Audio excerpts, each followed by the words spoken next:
یہ ہیں جی محمد عمار سمن آباد لاہور سے. وہ کہتے ہیں وزیر اعظم عمران خان نے اپنے ایک انٹرویو میں کہا کہ میری جان کو خطرہ ہے.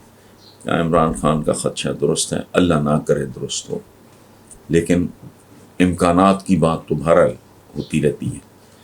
تو آپ نے خود لکھ دیا ہے لیاقت علی خان سے لے کے ذوالفقار علی بھٹو تک یہ ایک سرکس ہے اس ملک میں چل رہا ہے، اور جس کسی میں بھی کوئی جان نظر آتی ہے تھوڑی بہت بھی، وہ کچھ لوگوں کو ڈیفینیٹلی ہضم نہیں ہوتا. چونکہ عالم اسلام کے 50 سے زیادہ ملکوں میں ایک آدمی اگر اٹھ کھڑا ہوا اور اپنے پاؤں پہ کھڑا ہو گیا تو پھر وہ وبا، میں انورٹڈ کامرس میں یہ لفظ استعمال کر رہا ہوں، یہ وائرس پھر پھیل جائے گا.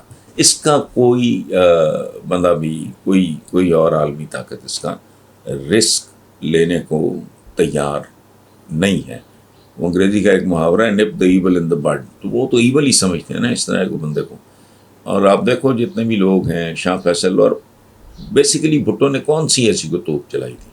ایک تو اس نے یہ کہا کہ گھاس کھائیں گے ایٹم بم بنائیں گے. ایٹم بم بنائیں گے، ڈیٹر اینٹیک کو پھینکنا مارنا تھوڑی ہے، لیکن یہ نہیں ہے کہ کوئی آپ کے ساتھ پنگا لے سکے. اس کی تیاری وہ بھی قابل قبول نہیں.